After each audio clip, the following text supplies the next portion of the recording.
নমস্কাৰ গুৱাহাটী টাইমছৰ এক বিশেষ অনুষ্ঠান জিলিকনিলৈ আপোনালোক সকলোকে স্বাগতম জনাইছো।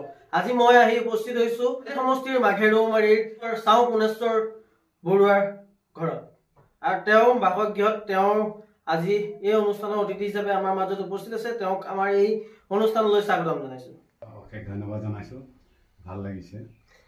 চাও পুনেশ্বৰ বৰুৱা তেওঁ জন্ম ক'ত হৈছিলে সেই বিষয়ে আমি তেওঁ ব্যক্তিগত জীৱনৰ কিছু কথা আমি এই অনুষ্ঠানৰ জৰিয়তে আপোনালোকক আগবঢ়াই যাম।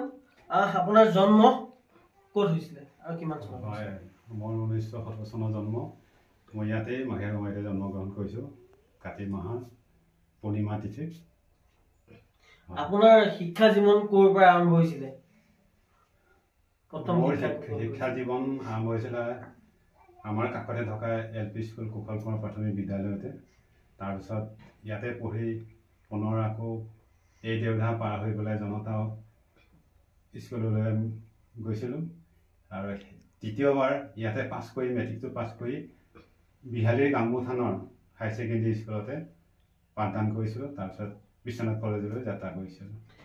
তাৰ আপুনি ডক্টৰেট ডিগ্ৰী লাভ কৰিলে, তাৰ বহু ঘাত প্ৰতিঘাত আপুনি পাৰ কৰিছে, কি ক'ব? হয়, বহু কষ্টৰ মাজত কলিকতা মহানগৰীত গৈ হোমিওপেথিক আয়ুৰ্বেদিক হাৰ্বেল ইউনানী অধ্যয়ন কৰিছোঁ আৰু সেই সময়ত অৰ্থনৈতিক সমস্যা আছিল। নিজেই ল'ৰা ছোৱালীক পাঠদান কৰা অৰ্থাৎ টিউশ্যন কৰি পেলাই পইচা উলিয়াই, কেতিয়াবা হাজিৰা মজুৰি কৰিও পইচা উলিয়াই পেলাই নিজৰ শিক্ষা সমাপ্ত কৰিছিলোঁ। বৰ্তমান আপুনি টাই আহোম সাহিত্য সভাৰ লগত ওতঃপ্ৰোতভাৱে জড়িত, বিশ্বনাথ জিলাৰ সম্পাদক, কি ক'ব?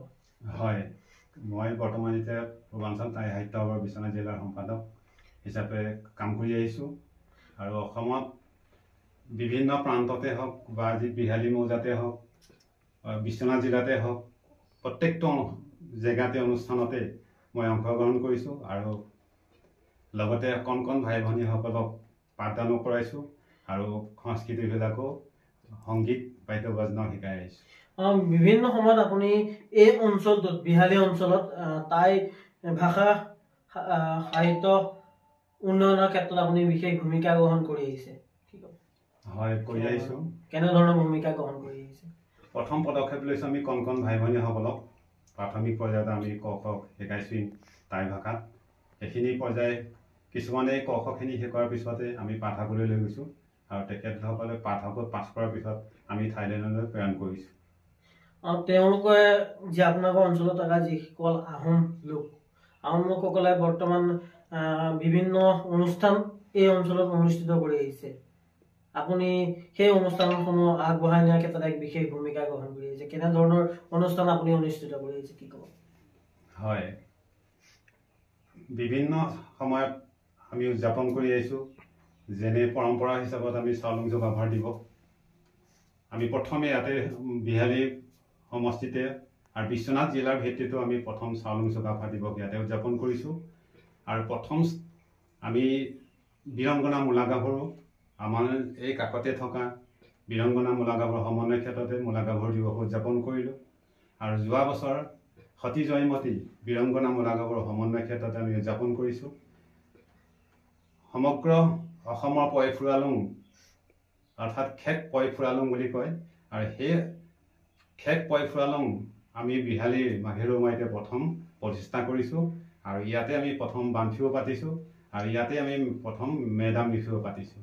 গতিকে আমি সকলো অনুষ্ঠানে আমি পাতি আহিছোঁ আৰু লগতে ৰিক্ষণ মুংখন বুলি আমাৰ এটা টাই পৰম্পৰা যে মাংগলিক অনুষ্ঠান কিবা কৰিবলগীয়া হ'লে আমি প্ৰথমে ৰিক্ষণ মুংখন কৰোঁ আৰু বানফিও পাতোঁ। এইখিনি কৰি আমি ৰাইজক উপকৃত কৰিছোঁ আৰু জাতিটোক উত্তেজিত কৰি আহিছোঁ। আপুনি যিহেতু কৈছিলে পই ফুৰালুং শব্দৰ অৰ্থ অসমীয়া ভাষাত কেনেধৰণৰ? হয়, পই মানে হ'ল উৎসৱ, ফুৰালুং ফুৰা মানে হ'ল চব ভগৱান। আমাৰ টাই অসমত ভগৱানক ফুৰা বুলি কয়। যেনে আমি হিন্দুৱে যেনেকৈ কৃষ্ণ বুলি কওঁ, আমি ফুৰাক ভগৱানক ফুৰা বুলি কওঁ। গতিকে ফুৰালুং যিজন নিৰ্বাণ, যাক আমি দেখি নাপাওঁ, স্পৰ্শ কৰিব নোৱাৰোঁ, যাৰ শক্তি মহান, যাৰ মৃত্যু নাই, অমৰ, সেইজনকে আমি ফুৰা বুলি কওঁ আৰু তেওঁকে আমি মানি আহিছোঁ। আপোনালোকে বিভিন্ন সময়ত এই অঞ্চল বিহালী অঞ্চলসমূহত মেডাম মেফি উদযাপন কৰি আছে। মেডাম মেডাম মেফিৰ যি অনুষ্ঠান হয় মেডাম মেফিৰ অৰ্থটোৱে কেনেধৰণৰ অৰ্থ প্ৰকাশ কৰি আহিছে হয় মে দাম মেফি তাৰমানে ফি মানে হ'ল দেৱতা দাম মানে হ'ল মৃত মে মানে হ'ল আপোনাৰ যিজন মানুহ এই পৃথিৱীৰ পৰা গুচি গ'ল মানে পৰলোক হ'ল সেইজনকে মে দাম মেফি বুলি কয় ফি অৰ্থাৎ স্বৰ্গলৈ গুচি গ'ল সেইটো কাৰণে মে দাম মেফি আমাৰ পূৰ্বপুৰুষসকল যিসকল আমাৰ কাষৰ পৰা আমাৰ বুকুৰ পৰা গুচি গ'ল সেইসকলক আমি প্ৰত্যেক বছৰে মে দাম মেফি বুলি নামাকৰণে তেওঁলোকক আমি শ্ৰদ্ধা কৰোঁ আৰু সন্মান কৰোঁ যেনে চাউলুং চুকাফাই হওক বা আমাৰ পূৰ্বপুৰুষসকলে হওক বা খুনলুং খুনলাই হওক সতী জয়মতীয়ে হওক বীৰংগনা মূলাগাবুৱে হওক এনেধৰণৰ আমাৰ যিখিনি মহান ব্যক্তি আছিলে টাই আহোমসকলৰ সেই তেওঁলোকক আমি শ্ৰদ্ধা কৰোঁ যি ইয়াত যিসকল যুৱক যুৱতী আছে আপুনি যিহেতু এই অঞ্চলত আহোমৰ ধৰ্মক আহোমৰ যি ধৰ্মৰ শিক্ষা প্ৰদান কৰি আহিছে সেই শিক্ষাসমূহ যিখিনি নৱপ্ৰজন্ম আছে নৱপ্ৰজন্মই কেনেধৰণে লাভ কৰিছে বা কেনেধৰণে বৰ্তমান সেই ভাষাটো ক'ব পৰা হৈছে কি নাই হয় আমি যিখিনি ছাত্ৰ ছাত্ৰীক শিকাইছোঁ আমি বয়সস্থ শিকোৱা নাই সৰু সৰু ল'ৰা ছোৱালীক যেনে 5, 6, 7 এনেকুৱা ধৰণৰ ল'ৰা ছোৱালীক আমি শিকাইছোঁ আৰু তেওঁলোকে ইতিমধ্যে টাই ভাষাত কথাও ক'ব পৰা হৈছে জানেও আৰু সংগীতো গাব পৰা হৈছে ইতিমধ্যে আমি 2-4জনে আজি সংগীত পৰিৱেশনো কৰিব আপোনালোকৰ ওচৰত হয় এইখিনিতে আপোনাৰ টাই আহোম লোকসকলৰ যি সংগীত আপোনাৰ পৰা সৰুটো যদি এটি সংগীত শুনিব পাৰোঁ আমাৰ দৰ্শকসকলে নিশ্চয় ভাল পাব হয় নমস্কাৰ মই অৱশ্যে কবি সাহিত্যিক নহয় বা কণ্ঠশিল্পীও নহয় তথাপিতো যদি আপুনি অনুৰোধ কৰিছে যিহেতু আপুনি ওতঃপ্ৰোতভাৱে এই অনুষ্ঠানসমূহৰ লগত জড়িত অন্যান্য শিল্পীসকলকো নিমন্ত্ৰণ কৰি লৈ পেলাই এই অঞ্চলত আপুনি শিক্ষা প্ৰদান কৰিছে যিহেতু গতিকে আপুনি সেই কিছু যদি সংগীত শুনা পেয়ং পেয়ং পেয়ং লে মন্দং সুনখাম পেয়ং লে মে কাও কানহানি মে কাও তাই তাগনি এই সংগীতটো যে গালে আপুনি এই সংগীতটোৰ শব্দখিনিতো অসমীয়া সমাজত প্ৰচলিত নহয় গতিকে হয়তো আমাৰ কিছু বুজাত অসুবিধা হৈছে শব্দখিনিৰ লগত যিহেতু আমি পৰিচিত নহয় আচলতে গীতটোৱে কি বুজাব বিচাৰিছে গীতটোৱে এইটোকে ক'ব বিচাৰিছে যে আমি এই সোণালী শস্যৰে বা এই সোণৰ অসম যি সৌন্দৰ্যৰে মানে ভৰপূৰ হৈ আছে আৰু যিখন অসমত মানুহৰ কোনো দুখ ভাগৰ কষ্ট নাই বিপদ নাই সেইটোকে কয় মন্দুন চুনখাম যেনেকৈ পেয়ং লে জয়াই অসম জিন্দাবাদ জিন্দাবাদ এই অৰ্থটোকে বুজায় সেইকাৰণে পেয়ং লে বুলি কয় আচলতে আপোনাৰ মই আৰম্ভণিতে কৈছিলোঁ চাও পুনেশ্বৰ বৰুৱা এই চাও শব্দটো আচলতে কি বুজায় চাও শব্দটোৱে টাই আহোমৰ এটাই বুজায় শ্ৰীযুত চাও এই অৰ্থটোকে বুজায় আৰু মহিলাৰ ক্ষেত্ৰত নাম লিখা হয় আৰু পুৰুষৰ ক্ষেত্ৰত চাও লিখা হয় আজি কিছুদিনৰ আগতে ভাইৰেল হৈছিলে চুকাফাক লাচিত বৰফুকন বনাইছিলে এজন ইউটিউবাৰে গতিকে এনে ক্ষেত্ৰত কেনেধৰণৰ মন্তব্য আগবঢ়াব হয় তেওঁলোকে মানে বুৰঞ্জী পঢ়া নাই অসম বুৰঞ্জী তেওঁলোকে নপঢ়ে ভাত বুৰঞ্জী নপঢ়ে গতিকে তেওঁলোকে এটা অবান্তৰ কৰিছে আৰু ঘটনা হ'লে কি তেওঁলোকে মানে জাতিটোক অপমান কৰিছে আৰু জাতিটো মানে ধ্বংস কৰা তেওঁলোকৰ প্ৰচেষ্টা এইটো এনেদৰে যদি ভুল তথ্য উপস্থাপন কৰা হয় হয় সমাজখনত বিশৃংখলতাৰ সৃষ্টি হ'ব হয় বিশৃংখলতাৰ সৃষ্টি হ'বই গতিকে তেওঁলোকে বুৰঞ্জী পঢ়িবলৈ চেষ্টা কৰক তেতিয়া ভুল তথ্যটো তেওঁলোকে বুজি পাব যে চাউলুং চুকাফা কোন আৰু লাচিত বৰফুকন কোন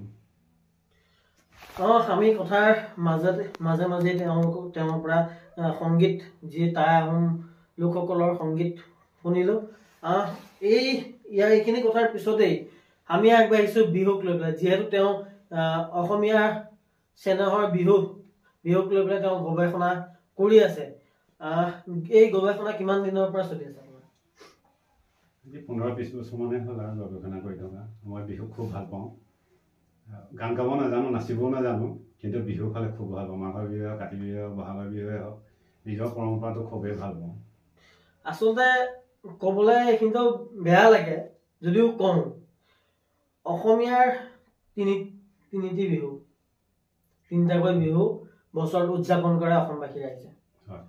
তিনিটাৰ বিহুৰ ভিতৰত বহাগ বিহু অৰ্থাৎ ৰঙালী বিহু 7 দিন পালন হয়, 7 দিনীয়াকে পালন কৰা হয়। কিন্তু বৰ্তমান অসমীয়া জাতিটোৰ যদি সৰু পোৱালী এটাকো যদি সোধা যায় যে অসমীয়া ৰঙালী বিহু কেইদিন উদযাপন কৰা হয়, 7 দিন বুলিয়ে কয়। কিন্তু তেওঁলোকক যদি নামটো সোধা যায়, বিহুৰ নামকেইটা যদি সোধা যায়, নামকেইটা কিন্তু মাত্ৰ 4টাহে ক'ব পাৰে। সেইটো কিহৰ কাৰণে এইটো হৈছে? হয়, তেওঁলোকে মানে কি পূৰ্বপুৰুষসকলৰ পৰা তেওঁলোকে মানে কথাটো জানি অহা নাই যে বিহু 7 প্ৰকাৰ যে হয় বা 7 দিন পালন কৰা হয় সেইটো জানে, কিন্তু কি বিহু তেওঁলোকে মানে নাজানে, মাত্ৰ 7 দিন বুলিয়ে ভাবি লয়। যেনে লাষ্টৰ দিনা চেৰা বিহু বুলি ক'লে, প্ৰথম দিন গৰু বিহু বুলি ক'লে, মানুহৰ বিহু বুলি ক'লে, গোসাঁই বিহু বুলি ক'লে, নাঙল বিহু বুলি ক'লে, তাৰপিছত নাংচেং বিহু বুলি ক'লে, তাৰপিছত চেৰা বিহু বুলি ক'লে। বিভিন্ন অঞ্চলত এই যি নামসমূহ, বিহুৰ নামসমূহ কিছু অন্য নামেৰে জনা যায়। বিশেষকে এনেকুৱা হয় মানে যেনে মিচিং সম্প্ৰদায়ৰ মানুহ যেনে ঐনিতম, যেনে চুতীয়া সম্প্ৰদায় বিচু বুলি কয়, যে তেওঁলোকে বিচু মানে মহা আনন্দ উপভোগ কৰি পেলাই বিহু নৃত্য। আৰু চুতীয়াসকলে মানে কি কৰিছিলে, বিহুটো খুব ভাল পাইছিলে আৰু বিহু নাচি খুব ভাল পাইছিলে আৰু বিহু সংগীত গায়ো খুব ভাল পাইছিলে। আচ্ছা, বড়োসকলে তেওঁলোকে কি কৰিছিলে, প্ৰথম অসমত বা ভাৰতবৰ্ষত আৱিষ্কাৰ কৰিছিলে হুঁচাৰি নামৰ পৰা হুঁচাৰি হ'ল আৰু হুঁচাৰি নামৰ পৰা হ'ল হুঁচৰি উৎপত্তি হ'ল। এনেধৰণে বিহুটি সৃষ্টি হৈ আহি আছে। যি বিহুৰ কথা যিহেতু ওলাইছে, বিহু আপুনি গৱেষণা কৰি আহিছে, বিহু উৎপত্তি কেনেকৈ হৈছিল বা এই বিষয়ে কি মন্তব্য আগবঢ়াব? হয়, বিহুৰ প্ৰতি কথা ক'বলৈ বহুত জটিলেই, ইতিহাসেও ঢুকি নোপাৰি নখনৰ পৰা। যে পৃথিৱী যেতিয়া সৃষ্টি হৈছিল, স্বয়ং ভগৱান শিৱই পৰ্বতৰ পৰা শিৱ পৰ্বতৰ খেতি বাতি কৰি শিৱ পাৰ্বতীয়ে প্ৰথমে খেতি চপাই পেলাই বিহু উদযাপন কৰিছিল। গতিকে বিহুৰ জন্মদাতা বিহুগৰাকী হ'ল আপোনাৰ শিৱ বাবা আৰু বসন্তৰ গৰাকী হ'ল স্বয়ং শ্ৰীকৃষ্ণ। গীতাৰ 14 আৰু 35 নম্বৰ পেজত কৈছে, শ্ৰীকৃষ্ণ ময়েই বসন্ত ময়েই আনন্দ বুলি শ্ৰীকৃষ্ণই কৈছিলে। গতিকে নতুন বৰ্ষ হয় আৰু নতুন গছ বনে, নৈ নদীয়ে দিশ সলায়। এইখিনিতে যদি আপুনি কোৱা কথাখিনিৰ ওপৰত যদি বিতৰ্কৰ সৃষ্টি হয়, কি ক'ব? হয়, বিতৰ্কৰ সৃষ্টি হ'ব পাৰে, কিন্তু আমি যিহেতু বিভিন্ন গৱেষকসকলৰ পৰা পাঠ কৰি পেলাই, গ্ৰন্থ অধ্যয়ন কৰি পেলাই আমি এই তথ্যবিলাক উদ্ধাৰ কৰিছোঁ। আৰু এখন দুখন কিতাপ পঢ়ি নহয়, আজি বড়ো কিতাপেই হওক, চুতীয়া সম্প্ৰদায়ৰ কিতাপেই হওক, মিচিং সম্প্ৰদায় হওক, নিচি হওক, চুঙি দখলা, তেওঁলোকৰ গ্ৰন্থ পঢ়িও, ব্ৰিটিছৰ গ্ৰন্থ পঢ়িও, গোটেইখিনি গ্ৰন্থ পঢ়ি পেলাই আমি একত্ৰিত কৰি পেলাই বিহুটো মানে চৰ্চা কৰি আছোঁ। গৱেষণা কৰি যিহেতু আপুনি আছে, আপুনি কোনকেইখন গ্ৰন্থৰ পৰা বিশেষকৈ গৱেষণাৰ আঁত ধৰি আছে? হয়, ধন্যবাদ, বৰ সুন্দৰ কথা সুধিছে। আমি প্ৰথমে যাওঁ, লক্ষ্মীনাথ বেজবৰুৱাই লিখিছিলে, তেখেতৰ গ্ৰন্থটো আমি পাওঁ। আৰু গদ্য বুৰঞ্জীত আছে নুমলী বুঢ়াগোহাঁইৰ এ হিষ্টৰী অফ আছাম, যিখন অসম বুৰঞ্জী। তাৰপিছত সাতখৰী অসম বুৰঞ্জী, এনে বুৰঞ্জীতে এই বিহুৰ সন্নিৱিষ্ট আছে। আৰু বহুত মানে যিখিনি সাঁচিপাতৰ, আহোম যুগৰ সাঁচিপাত আৰু তাম্ৰফলিত কেঁচুমতাৰে লিখা গ্ৰন্থটো গোটেই বিহুৰ বিৱৰণবিলাক সন্নিৱিষ্ট কৰা আছে। আৰু ইংলেণ্ডৰ ৰাইটাৰ J.D. গাটছৱে লিখাও বুৰঞ্জীত এই তথ্যবিলাক পোৱা গৈছে ইতিমধ্যে। এই বিহুক লৈ পেলাই নৱপ্ৰজন্মৰ কি জনাব বিচাৰিব? নৱপ্ৰজন্মক এইটোৱে জনাব বিচাৰিছোঁ, ইতিমধ্যে আমাৰ বিহু কালগ্ৰহতে পৰিছে, আমাৰ নিশা নামি আহিছে যে এদিন হয়তো বিহু নাথাকিবও পাৰে, বা থাকিলেও অকল বিহু নামাকৰণহে চলিব। কি এনেকুৱা দিন আহিলে য'ত নেকি এতিয়া গৰু চৰাবলৈ চৰণীয়া পথাৰ নাই, যন্ত্ৰচালিত আজি মানে গোটেই বিশ্বখন ঢাকি ৰাখিছে। তাৰপিছত কি হ'ল, মানুহৰ মন প্ৰাণবিলাক দুৰ্বল হৈ আহিলে। তাৰপিছত আহিল মানুহৰ বুদ্ধিমত্তা কমি আহিলে, জ্ঞান গৰিমা কমি আহিলে, মৰম চেনেহ নাইকিয়া হৈ আহিলে, সৰুৱে ডাঙৰক শ্ৰদ্ধা কৰিব নোৱাৰা হ'ল আৰু ডাঙৰে সৰুক মৰম কৰিব নজনা হ'ল। এনেখিনি সংকীৰ্ণতাই বিহুখিনি পতন ঘটিছে আৰু এদিন হয়তো বিহুৰ নামহে থাকিব, কিন্তু বিহু বুলি এটা অনুষ্ঠান নাথাকিব। চৰকাৰে বিহুক বিশ্ব দৰবাৰত প্ৰতিষ্ঠা কৰাৰ বাবে হাজাৰ হাজাৰ আঁচনি লৈ পেলাই তেওঁলোকে প্ৰতিষ্ঠা কৰাৰ বাবে বিশ্ব ৰেকৰ্ড গঢ়িবৰ বাবে তেওঁলোকে চৰকাৰে ব্যৱস্থা গ্ৰহণ কৰিছিলে। কি ক'ব? হয়, বৰ সুন্দৰ প্ৰশ্ন কৰিছে। ই মাথো ৰাজনীতিৰ প্ৰেক্ষাপট ততেহে মাতে গৈ থাকিব। কথাটোতো হয় যে বিশ্বৰ দৰবাৰত আজি গিনিজ বুকতো নাম হৈছেগৈ বিহু, বা আজি আমাৰ উচ্চ পৰ্যায়ৰ মন্ত্ৰী ডাঙৰীয়াসকলেও এই বিহুৰ বিষয়ে বহুত চেষ্টা কৰি পেলাই আমাৰ গিনিজ বুকতো নাম প্ৰতিষ্ঠা কৰিছে বা ৰাষ্ট্ৰসংঘতো প্ৰতিষ্ঠা হৈছে। কিন্তু বিহু এনেকেই গৈ থাকিব। কিন্তু গ্ৰাম্য অঞ্চলত আজি দেখা গৈছে যে বিহুক সদায় সেৱ মানিয়ে আহিছে। গতিকে আমি অনুৰোধ কৰিছোঁ সকলো অসমীয়া জাতিয়ে, বিশাল অসমীয়া জাতিয়ে সমগ্ৰ অসমখনে যাতে বিহুক পুনৰ উজ্জীৱিত কৰি ৰাখিব পাৰে। মাঘৰ বিহুৰ বিষয়ে কিছু তথ্য আপোনাৰ পৰা ল'বলৈ বিচাৰিম। ৰাইজসকলেও নিশ্চয় কিছু নজনা কথা আপোনাৰ পৰা, যিহেতু আপুনি গৱেষণা কৰি আহিছে বিহুক লৈ পেলাই। মাঘৰ বিহু আচলতে কোনে আৰু কেতিয়াৰ পৰা এই মাঘৰ বিহু প্ৰথাটো আৰম্ভ হৈছিলে? হয়, সুন্দৰ কথা। মাঘৰ বিহু অসমত আৰু ভাৰতবৰ্ষত প্ৰথমে আৱিষ্কাৰ কৰিছিলে দ্ৰাবিড়সকলে। দ্বিতীয়তে হ'ল বড়োসকলে মাঝি বুলি কয়। মাঝি শব্দৰ পৰা মেজি উৎপত্তি হৈছে। গতিকে তেনেধৰণে মাঘৰ বিহু উদযাপন কৰা হৈছে। আৰু মাঘৰ বিহু বস্তুটো কেনেকুৱা, আমি বুৰঞ্জীত পাইছোঁ আৰু ডাকৰ বচনতো পাইছোঁ যে মাঘৰ বিহু যিখিনি আমি মেজি সাজি পেলাই তাত জুই দিওঁ, সেই জুই অঙঠা দি পেলাই হেনো গছত বান্ধিলে খেতিৰ উৰ্বৰা মাটিৰ হেনো উৰ্বৰা সৃষ্টি হয়, আৰু লগতে সেই বৃক্ষজোপা বা গছ গছনিত ফলো বেছি হয়। আৰু লোকবিশ্বাসৰ মতে যি নাৰী নিসন্তান তেওঁলোকে যদি ডিম দি পেলাই অগ্নিক সেৱা কৰে বা অগ্নিক পূজা কৰে, তেতিয়াহ'লে নিসন্তান স্ত্ৰীয়ে সন্তান লাভ কৰিব পাৰে বুলি আমি তথ্য ইতিমধ্যে আমি বুৰঞ্জীত পাইছোঁ। বিহুৰ কথাৰ পৰা আমি পুনৰ পূৰ্বাঞ্চল তাই সাহিত্য সভাৰ বিষয় লৈ পেলাই আগবাঢ়িছোঁ। চৰকাৰখনৰ কিছু কথা এই মুহূৰ্তত জানিবলৈ কেনেধৰণে এই পূৰ্বাঞ্চল তাই সাহিত্য সভাক লৈ পেলাই চৰকাৰে কেনেধৰণৰ ব্যৱস্থা গ্ৰহণ কৰি আহিছে বা কি কৰিব লাগিছিলে, এই সম্পৰ্কত আমি কিছু কথা চাও পুনেশ্বৰ বৰুৱাৰ পৰা জানিবলৈ চেষ্টা কৰিম। হয়, চৰকাৰখনে কেনেধৰণৰ ব্যৱস্থা গ্ৰহণ কৰিব লাগিছিলে তাই সাহিত্য সভা প্ৰচাৰ বা শিক্ষা প্ৰচাৰৰ ক্ষেত্ৰত? হয়, অসম চৰকাৰে এইটোৱে ব্যৱস্থা ল'ব লাগিছিলে যে আমি 600 বছৰ ইতিহাসৰ টাই আহোমৰ জনগোষ্ঠীৰ ভাষাৰ এতিয়া ফলিতা নমাইছে।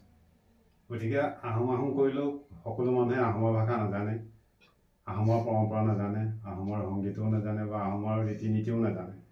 তেনে ক্ষেত্ৰত চৰকাৰে পদক্ষেপ লৈছে যে আমি প্ৰশিক্ষণ দি বা থাইলেণ্ডতে হওক, অসমৰ পাঠকতে হওক, টাই ভাষা পঢ়ক আৰু পৰীক্ষা লওঁ।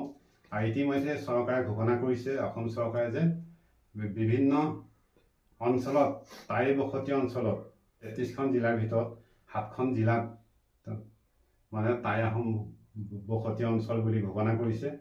আৰু ইতিমধ্যে আৰু 2খনো ঘোষণা হৈছে। গতিকে আমি 9খনে ধৰি ল'লোঁ।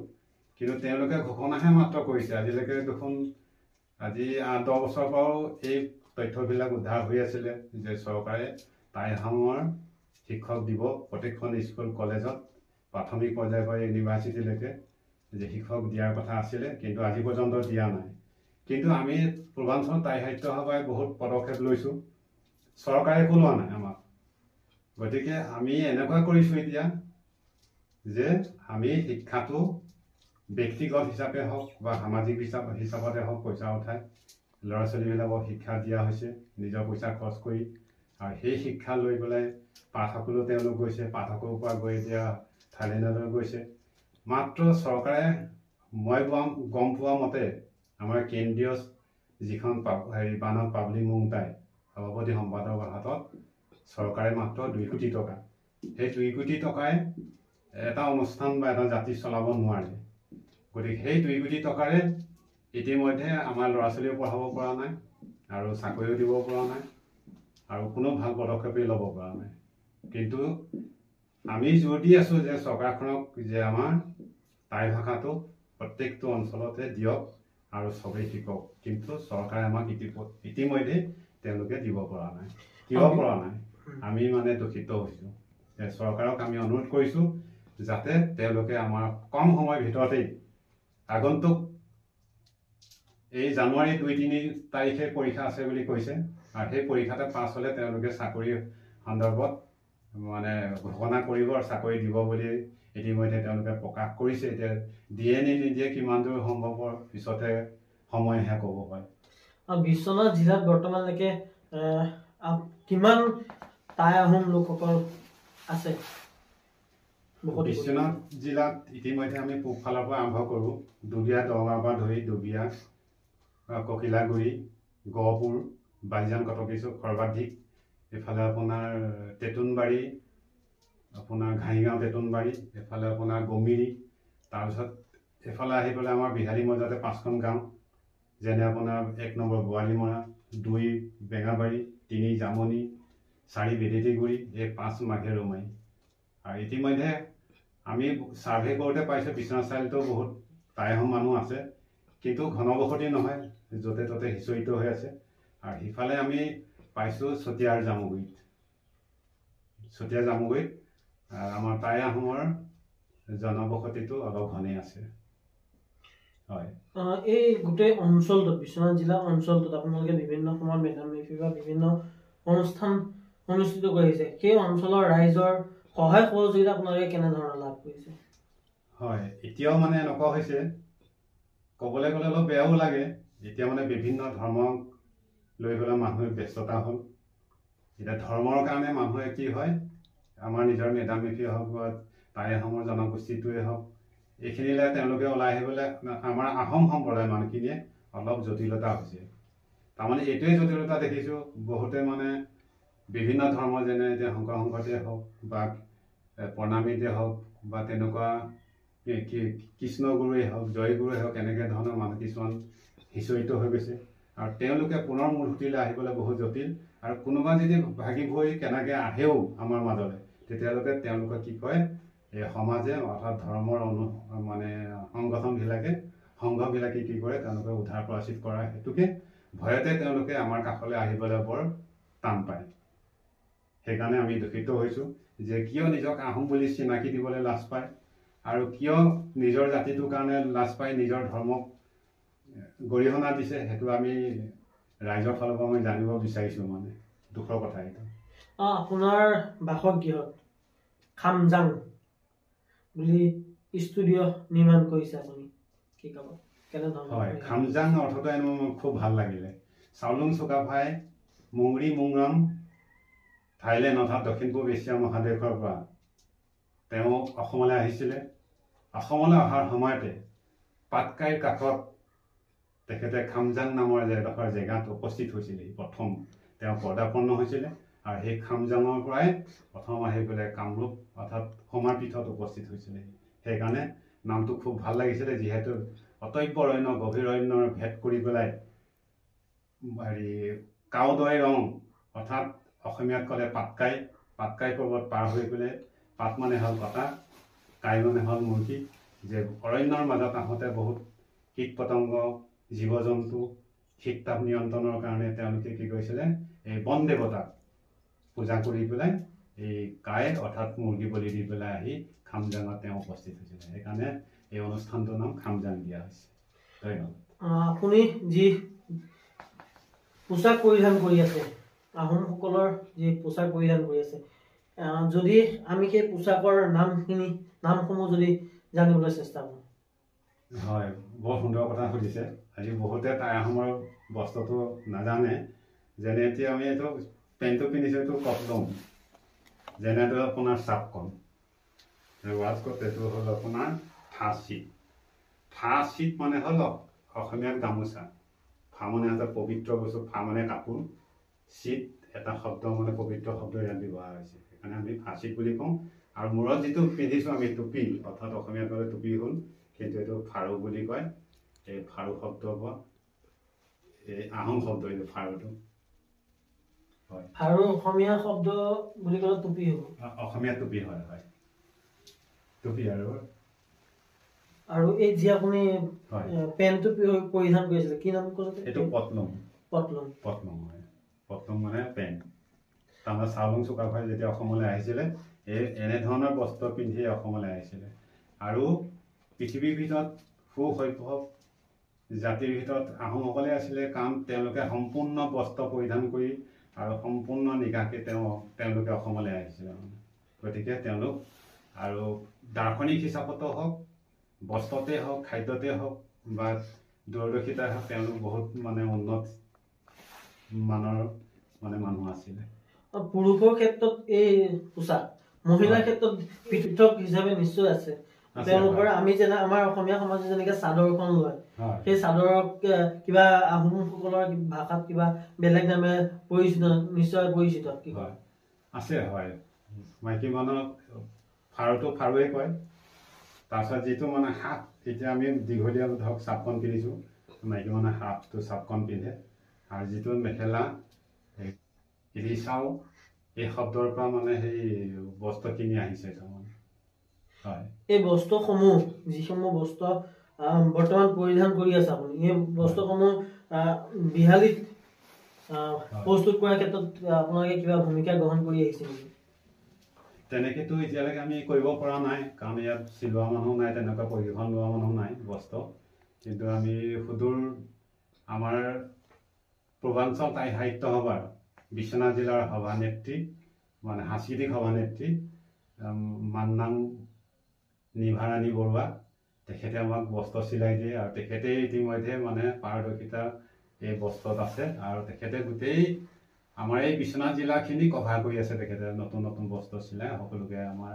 ফুৰালুং সংঘয়ে হওক বা মেডাম ব্যক্তিয়ে হওক সেইখিনি তেওঁলোকে দি পেলাই মানুহক সহায় কৰি আছে এইখিনি এটা শব্দ ক'লে মান্নাং হয় আৰু চাওঁ হয় এই দুটা আচলতে এই দুটা শব্দ পুৰুষৰ বাবে এটা মহিলাৰ বাবে এটা নেকি হয় হয় চাওঁটো হ'ল পুৰুষৰ বাবে আৰু মান্নাংটো হ'ল মহিলাৰ বাবে মান মানে সন্মানীয় মানে শ্ৰদ্ধা কৰিছোঁ শ্ৰদ্ধাৰ হয় মানে সন্মানসূচক শব্দ হয় সেইকাৰণে মান্নাং নাং মানে হ'ল মানে শ্ৰীমতী সেইকাৰণে মান্নাং নিভাৰাণী বৰুৱা বুলি কোৱা হৈছে আপোনাৰ যি অসমীয়া শব্দৰ মাজত বহু টাই শব্দ সন্মিলিত হৈ আছে কি ক'ব হয় ধন্যবাদ বৰ সুন্দৰ কথা সুধিছে আমি আহোম মানুহে নাজানো যে আমি আহোমৰ কথা কৈ আছোঁ আজি অসমত ইমান জনগোষ্ঠী আছে যে আমাৰ টাই আহোমৰ ভাষা কৈ আছোঁ আমাৰ আহোমৰ কথা ক'লে মানে মানুহে লাজ পায় আৰু ভাষা শিকিব নাই তহঁত বোলে এইটো কৌটিকলীয়া ধৰ্ম শিকিব নালাগে এই কৌটিকলীয়া বোলে হেৰি ভাষাও শিকিব নালাগে এইটো কি কৰিম আমি কিন্তু আমি প্ৰত্যেক দিনাখনে আমি টাই আহোমৰ শব্দই কৈ আছোঁ 100% 70% 65% টাই ভাষা কৈছোঁ যেনে মই কেইটামান উদাহৰণ দিছোঁ যেনে ধেমালি কৰি থকা অৱস্থাত কয় এই মোক ফাই উঠাই নল'বি ফাই শব্দটো হ'ল আহোমৰ ফাই মানে খং উঠা আকৌ খং শব্দটো আহোমৰ শব্দই যেনে টাংগুটি টাংটো আহোমৰ শব্দই কোনোবাই কয় মাছ ক'ত মাৰিলা বোলে লুংগীয়াটোত মাৰিলা লুং শব্দটোৱে দীঘল বুজাইছে ইয়াৰ প্ৰত্যয় যোগ হয় গতিকে লুঙীয়া কোনোবাই কয় গাঁৱলীয়া ভাষাত এই খৰি খোপা কোনে খেলেং মেলেংকৈ পেলায় চেদেলি ভেদেলিকৈ গতিকে সেইটোও আমাৰ আহোমৰ শব্দই হয় আজি কণ শিশু মাইনাসকল আমি উমলাবৰ কাৰণে আমি কেতিয়াবা কওঁ মাম খালানে মাম শব্দটো টাই শব্দ তা দিক নেন চেন এইবিলাকো টাই আহোমৰ শব্দ যেনে কিছুমান মানে জিলাৰ নামো যেনে মাকুম য'ত দেখি সৰহ মানুহ আছিলে একেলগে গোট খাইছিলে মিটিং পাতিছিলে বা সমবেত হৈছিলে সেইখন মাকুম বুলি কয় যেনে খোৱাং চেপন শিৱসাগৰৰ চেপন যেনে আজি আমি একে কাষতে আমি লখিমপুৰৰ লালুক শব্দটো টাই আহোমৰ শব্দই আছে লামডিং এইবিলাক টাই আহোমৰ শব্দই 100% 70 আৰু 65% আমি টাই ভাষা কৈ আছোঁ যেনে টিফাই হালটো আহোমৰ শব্দই যেনে চাংমাই মানুহে গালি পায় নহয় চাংমাইটো হ'ল ৰান্ধনি গতিকে চাংমাইটো টাই আহোমৰ শব্দই এনেকৈ আমি বহুতখিনিয়ে আমি শব্দ কৈ আছোঁ কিন্তু আমি নিজে নাজানো যে আমি কি ভাষা কৈ আছোঁ আৰু অসমীয়া ভাষাটো হ'ল বিভিন্ন জনগোষ্ঠীৰ ভাষাৰ সংমিশ্ৰণত হ'ল শব্দটো কিন্তু 100% টাই শব্দ নিহিত হৈ আছে ইতিমধ্যে মই এখন গ্ৰন্থ লিখি আছোঁ যে অসমীয়া শব্দত টাই শব্দকোষ অসমীয়া ভাষাত টাই শব্দকোষ বুলি এখন মই গ্ৰন্থ বনাই আছোঁ সেইখিনি লিখি হ'লে মই প্ৰিণ্টত কথা পাতি থৈছোঁ, সেইখিনি ৰাইজক যেতিয়া বিতৰণ কৰি দিম তেতিয়া ৰাইজে গম পাব যে হয় আমি চব আহোমৰ কথাকে কৈ আছোঁ। যেনে লাও পানী ক'লৈ যাওঁ বুলি সোধে আমাক, কোনোবা মানে বড়ো গাঁও হওক আদিবাসী গাঁৱলৈ গ'লে সোধে ঐ ক'লৈ যাওঁ বোলে নাই আমি লাও পানী খাবলৈ যাওঁ। লাও শব্দটো আহোমৰ শব্দ, গতিকে চাওক আমি সকলো আহোমৰ শব্দকে বিহু, হু শব্দটো হ'ল গৰু, টাই আহোমত গৰুক হু বুলি কয়। গতিকে বি শব্দৰ পৰা হু হৈছে, বি মানে বিষুৱ, যেতিয়া সূৰ্যৰ উত্তৰায়ণ আৰু দক্ষিণায়ন হয় তেতিয়া সেইটো বিষুৱ ৰেখাৰ পৰা, আৰু সেই সুটোৱে হ'ল গৰু। গতিকে আমি সদায় আমি আহোমৰ শব্দই ব্যৱহাৰ কৰি আছোঁ, গতিকে আমি নাজানো সকলোৱে। গতিকে এদিন হয়তো ৰাইজে বেছি নহয় আৰু 50টা বছৰ ধৰিছোঁ যে সকলোৱে জানিব যে আমি সকলোৱে টাই আহোমৰ ভাষাই কৈ আছোঁ।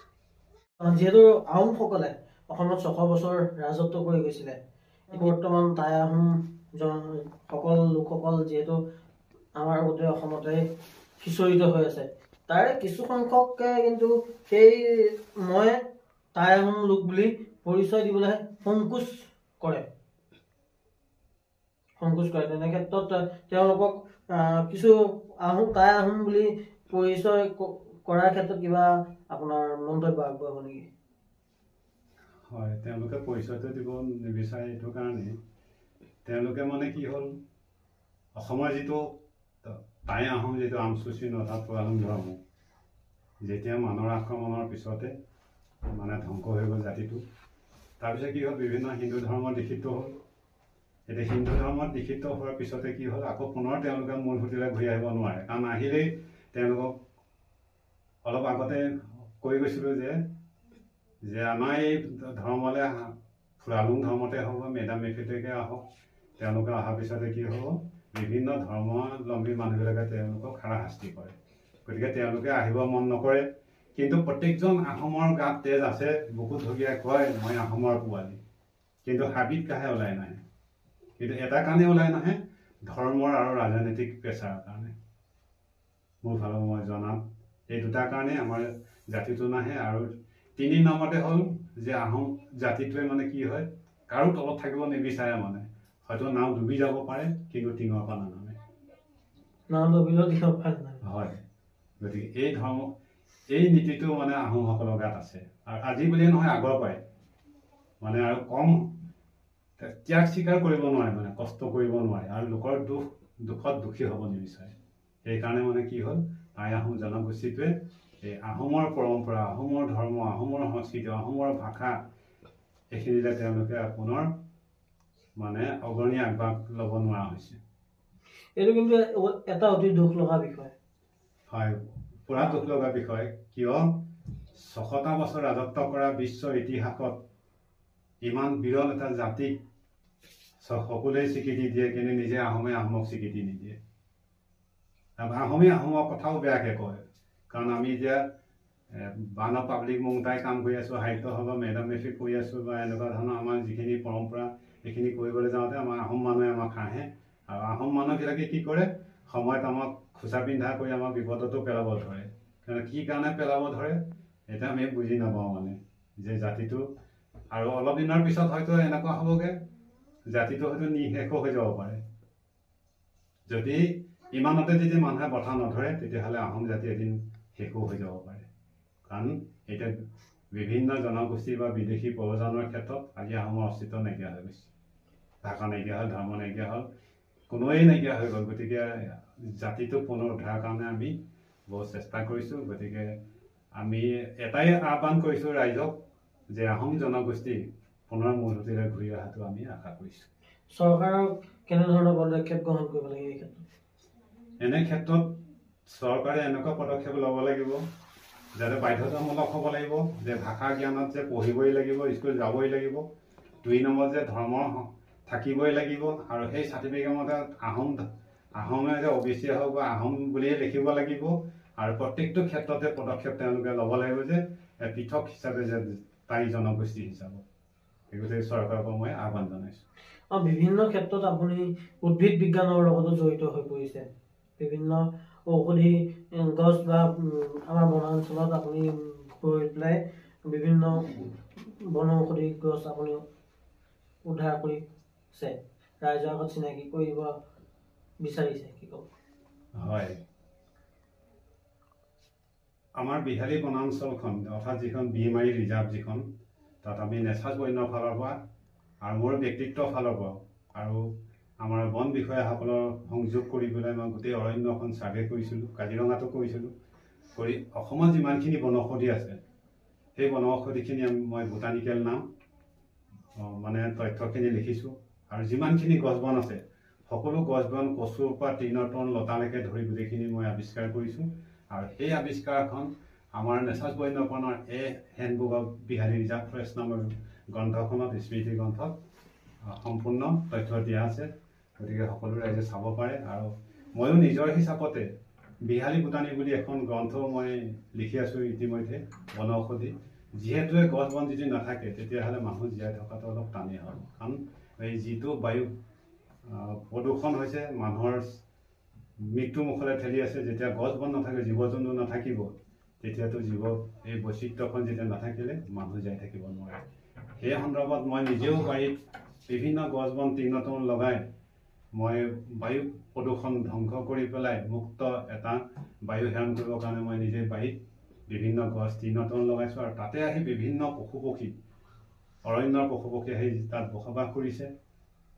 আপোনাৰ সোণালী বান্দৰ, লাজুকী বান্দৰ, তপমূৰীয়া বান্দৰ, মালোৱা বান্দৰ, ইতিমধ্যে বনৰীয়া হাতীও আহি পেলাই আমাৰ চোতালতে গিৰগিৰাই থাকি এই ৰিজাৰ্ভৰ মাজত অৰ্থাৎ মানে ৰবৰ বাগানৰ মাজতে গোটেই ৰাতিটো ভ্ৰমণ কৰে আৰু ইতিমধ্যে আজি 2-1 বছৰ আগতেও গড়ো আহি ইয়াত উপস্থিত হৈছে আৰু মোৰ বাৰীত এতিয়াও পশু, শৰপহু, হৰিণা পহু, শহাপহু বাৰীত বিচৰণ কৰি আছে আৰু লগতে বান্দৰ কেকেটোতো মানে অভয়াৰণ্য দিয়ে তেওঁলোকেও মানে বিচৰণ কৰি আছে আৰু গাহৰিৰ মানে জাক ইতিমধ্যে আমাৰ এই চাহপাত বাগান আৰু ৰবৰ বাগানতে বিচৰণ কৰি থাকে। সেয়েহে আমি ৰাতি কেতিয়াবা ৰবৰ কাটিবলৈ ওলাওঁ, এই জীৱ জন্তুৰ আক্ৰমণৰ শংকাত আমি কাম কৰিব নোৱাৰা হৈছোঁ। তথাপিতো বহুত ভাল লাগিছে, মই এটা অৰণ্য যে লগাইছোঁ, এই অৰণ্যত আহি বিভিন্ন জীৱ জন্তুৱে বাস কৰিছে। সেয়ে মই মানে বৰ আনন্দ আৰু উৎফুল্লিত। মই জংঘল ভাল পাওঁ আৰু প্ৰকৃতিৰ জীৱ জন্তু ভাল পাওঁ, গতিকে জীৱ বৈচিত্ৰ্যক মই জীয়াই ৰখাটো আপ্ৰাণ চেষ্টা কৰিছোঁ। মই খুবেই ভাল পাওঁ মানে অৰণ্য। যি ইয়াত টাই আহোম সাহিত্য সভা যি প্ৰশিক্ষণ দি আহিছে, শিশুসকলক সংগীত শিকাই আহিছে, আজি ইয়াত আপুনি যিহেতু অকণমান আগতে কৈছিলে সংগীত পৰিৱেশন কৰিব, অকণমানি শিশু যেতিয়া তেওঁলোকৰ নাম দুটা কি? হয়, নাম পুৰবিজ্ঞা বৰুৱা ফুকে, বৰুৱাটো ফুকে বুলি কয়, আৰু চাও হিৰণ্য বৰা, বৰাটো গুচাও বুলি কয়। এই দুজন শিশুৱে মানে ইয়াত গীত পৰিৱেশন কৰিব। তেওঁলোকক ইতিমধ্যে আমি শিকাই আছোঁ গান বাজনা, টাই ভাষা, টাই সংগীত আৰু টাই নৃত্যও শিকি আছে। কিন্তু ইয়াত তেতিয়া নৃত্য কৰিব নোৱাৰে কাৰণ বাদ্যযন্ত্ৰ নাই, গতিকে এই সংগীতকে পৰিৱেশন কৰিব এতিয়া। আমি পোনে পোনে সংগীতৰ মাজলৈ আগবাঢ়িব বিচাৰিছোঁ আৰু এই অনুষ্ঠানৰ পৰা চাওঁ ডক্টৰ পুনেশ্বৰ বৰুৱাক বিদায় দি আমি পোনে পোনে অনুষ্ঠানৰ শেষৰ ফালে আগবঢ়াৰ আগতেই যি কণ কণ শিশু দুটিয়ে গীত পৰিৱেশন কৰিব সেই গীতৰ মাজলৈ আগবাঢ়িছোঁ।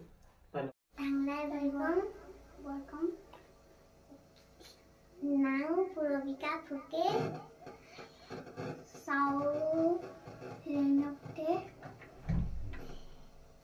ৰাউ জেঞ্চি দাইনি, ৰাউ জেঞ্চি আউ দাইনি, জেঞ্চি ৰয় ৰাউ মায়ন, নিয়াও চেং বহং ফ্ৰাম ফ্ৰি মাকান মাকান, নিয়াও চেং ৰং ফ্ৰাম চুন চেন ফি ক্ৰাম, ফ্ৰালুং চেং নাম সামান সামান, নিয়াও চেং ৰং ফ্ৰাম ফ্ৰি মাকান মাকান, খান ভপানান তাতায়ং গালে, খান তাই লুকুন সাউর সকা ঐ, সিন্দি সুন খাম পিকাই পিনং কমনা, পিক্সি বই খাম, নিয়াও চেং রং ফ্রাম ফ্রি মাকান মাকান, পেয়ং লে, পেয়ং লে, পেয়ং লে।